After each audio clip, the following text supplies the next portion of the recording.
Hello, Mr. Bill Poker fans. I am filming this near the Katy Trail in Dallas. My daughter just bought a place at the Renaissance at Turtle Creek. It's a really nice condo association.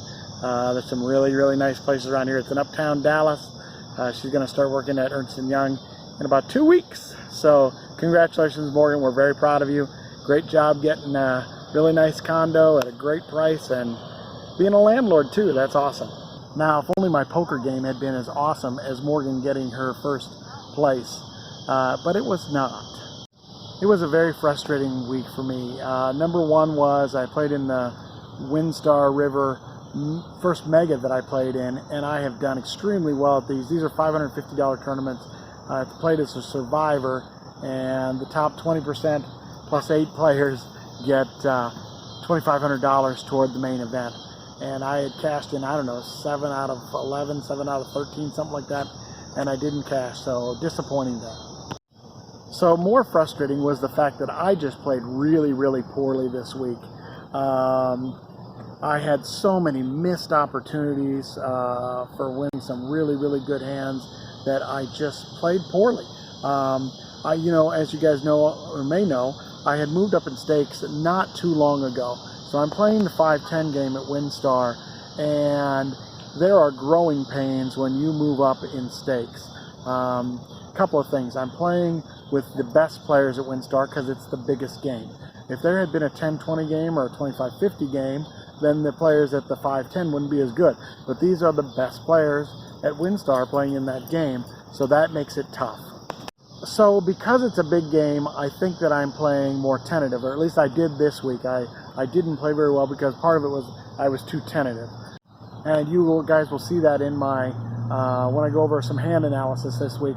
I was very disappointed that I didn't play more aggressive. When I play 2-5 or one of the other games, I play so much differently. In fact, I played 2-5 at WinStar after the 5-10, and it was just a completely different player. So right now, the 5-10, or at least the way the 5-10 plays there, might be too big for me, and so I've got to make an adjustment. So in fact, I played with Chris from Haslet House at the 5-10 game almost the entire time I was there, and we had a short conversation after I got done playing, just about how tough it is to move up in stakes, and the fact that that's a tough game, or at least it was that day. Lots and lots of aggression, 3-betting, 4-betting, a lot of big stacks. So there are going to be growing pains, but I was still very disappointed that I didn't play better. At WinStar, about to play in the Sunday Mega, best value in poker, 550, 20% plus 8 players get $2,500 lammer for the main event. Let's go.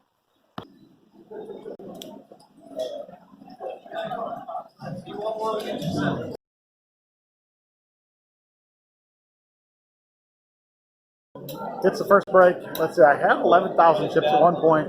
Now I have 8,600, and we started with 7,000, so that's fine. As long as I can chip up every level, I'll be good.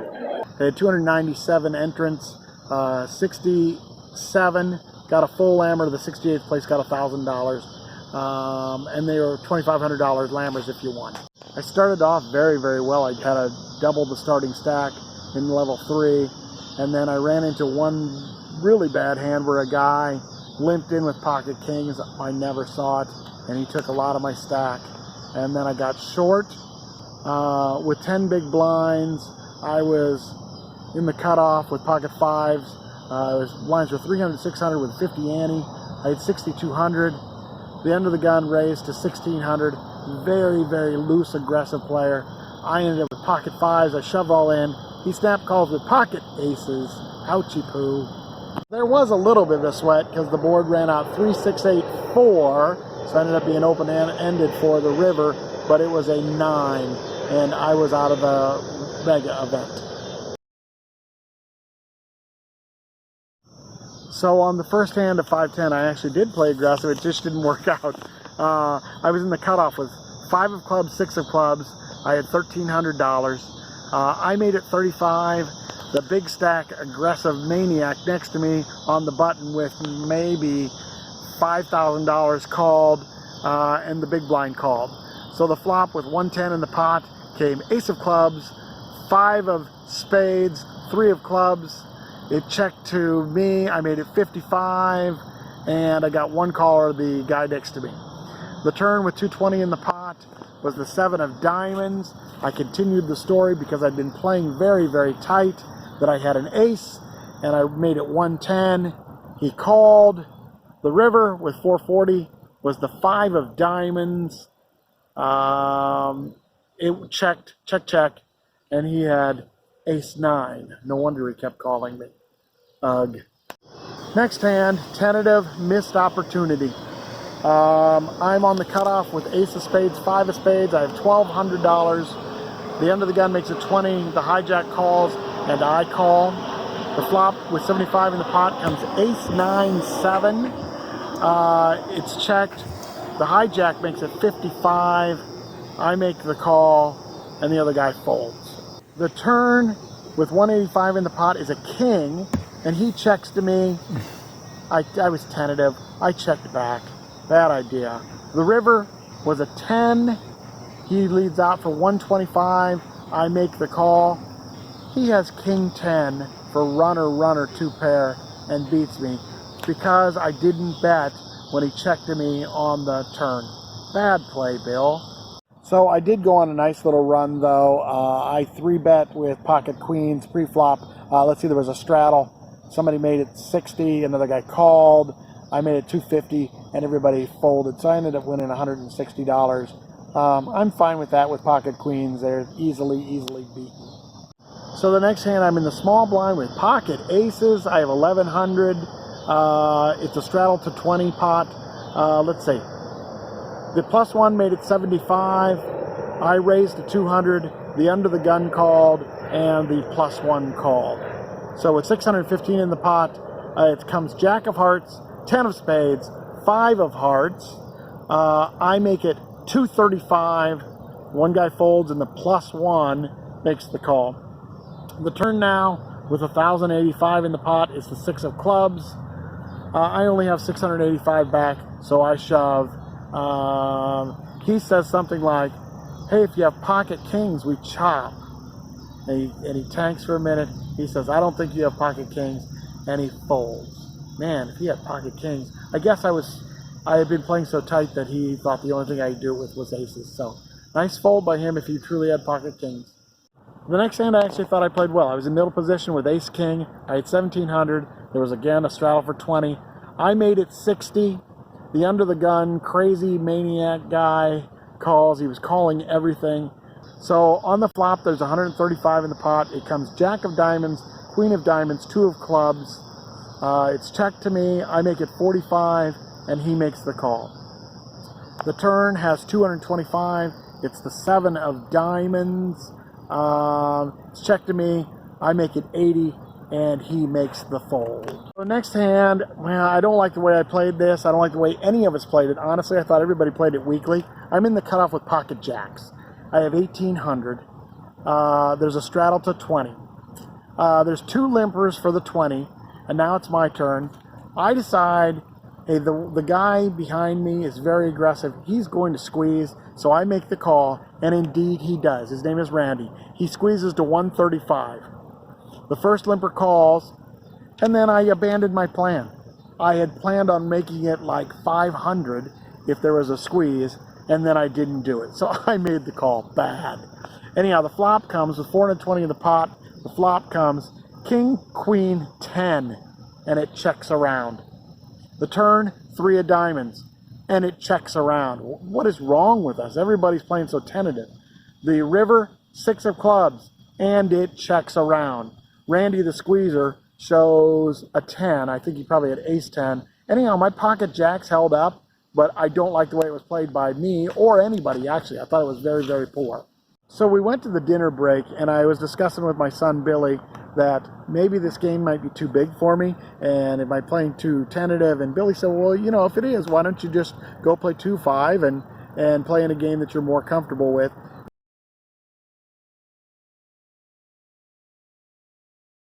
Wait, turn and wave.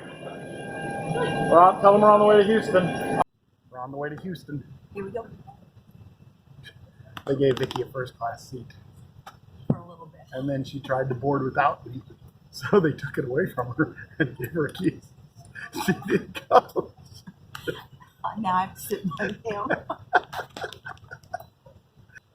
All right, on to Houston. Well, why are we going to Houston? We're going to watch Billy play first soccer game of the year. It's exhibition. They're playing Houston Baptist. It's a D1 team, so we'll see how they do. Let's go.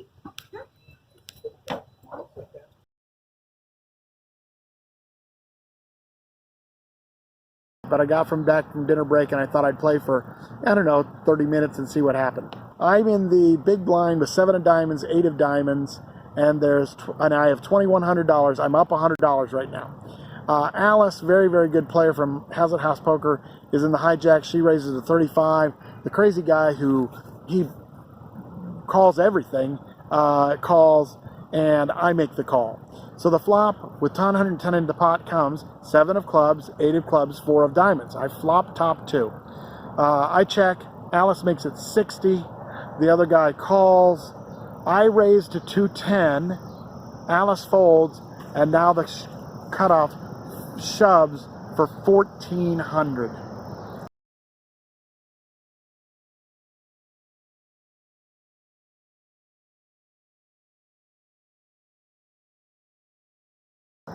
Man, I hem and haw, and I think I made the right fold. I gave it up. I know that Chris talked to Chris at Hazlet House. He said he thought I made the right fold, that the guy either has a set or he's got 5-6 already. So I actually thought it was probably the best hand I played all day, even though I lost $250. Unfortunately, the next hand I'm going to tell you about is probably the worst hand I played all day. And that is, I had in the hijack, I have ace of spades, king of spades. I have $1,800. It's a straddle pot to 20. Chris from Hazlet House in the middle position. He makes it 70. I don't know why I didn't 3-bet, but I made the call. And then our crazy friend makes the call also. So on the flop, there's 225 in the pot, and the flop comes 5 of clubs, 5 of spades, 7 of spades. Pretty good flop for ace, king of spades if I'm not going to get an ace or a king. It's checked to me. I make it 155. The crazy guy calls, and Chris folds. The turn has 535. It's the 8 of clubs. He checks to me. I check behind. I don't know what I'm doing there. I should be betting every single time. Even if he calls me, I have lots of outs, but I checked. Now the river is the 4. Now I look like I'm weak, so it goes check, check. He had 3-7 offsuit, wins the pot. That was the worst hand I played all day. Okay, it's getting dark, so I've changed venues for a minute, and we'll do this last one over here. So I won a few more hands in the 5-10 game, ended up leaving down $75. Not so bad for a 4-hour session in a game where I don't think I played very well, but golly, what if I had played well? I could have won thousands of dollars. Very disappointed. So I went and played 2-5 for a while, and it was one of the craziest games I've ever played. For about a 10-minute stretch there was an all-in almost every single hand. It was just craziness, and I was card dead, so I didn't get to play any of them. But there were some big stacks at this table.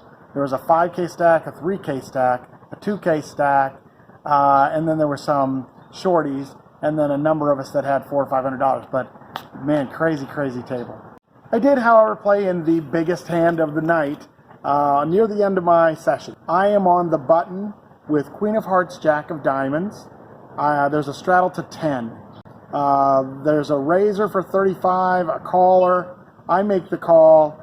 The small blind calls, and the straddler calls. So there's 5 of us to the flop with 175 in the pot, and it comes 9 of hearts, 10 of hearts, 5 of clubs. So I flop open-ended. The small blind shoves all in for $380. The under the gun, who had 5K, makes the call. Then there's a fold. Then the +1 makes the call. He had $380 also. Comes around to me. I have $385 left. And of course, now open-ended and that much money in the pot, I just can't fold. So I make the call. The first all-in player had flopped the nuts. He has 7-8. The big stack has a flush draw. The +1 flopped a set of 10s, and I'm open-ended. The turn is the 8 of diamonds. Yes, I now have the lead. As long as I can fade a matched card or a heart, I win. The river, 5 of clubs, and I scoop a $1,700 pot. Yay, Mr. Bill. Sometimes you can not play so well and still get good results, and that was the fact this week. So I'm out taking my dog for a walk, and I've had a few more thoughts about the 5-10 game I played in. So originally I thought it was a complete train wreck. As I watched the video again, I realized it was not as good as I'd like to play, but it was not a train wreck either. I did have a number of really good hands. I played some very poorly, and of course playing even 1 or 2 poorly can mean a huge difference in your session, so I need to get rid of those, but wasn't as bad as I thought. So originally I thought it was so bad. I think that's because that's the way I was feeling. I was feeling like I was the worst player at the table. I was feeling like everybody was looking at me and picking on me and could see right through me, and that's not the case at all. I was feeling poorly because I was feeling tentative. I wasn't playing like my normal self, and of course when you don't play with confidence, then that affects everything that you're thinking and feeling about. So I need to work on that, and again, moving up in stakes, that will be a chore. I need to work on the mental game, and it'll get better. So I wanted to get some insights from Chris from Hazlet House and maybe some of the other Hazlet House guys before this vlog came out, but I was unable to. But in the next coming weeks, I'm going to try and work with some of the Hazlet House gang, and I'm going to work with Rob Jenkins. Those are both groups that I've played with at 510, and I'm going to do some studying and working with those guys and seeing if I can't get better at that game. I did want to say I reached 500 subscribers. Yay me. Yay you. Thank you guys for subscribing and pressing the buttons. I know that is a small number relative to a lot of them, but it is what it is. Slow and steady. I appreciate all you guys that have subscribed. So thank you very much. And with that, let's end this vlog. I thank you guys very much for watching and pushing buttons and subscribing and all those things. You guys have a blessed week, and I will see you next time.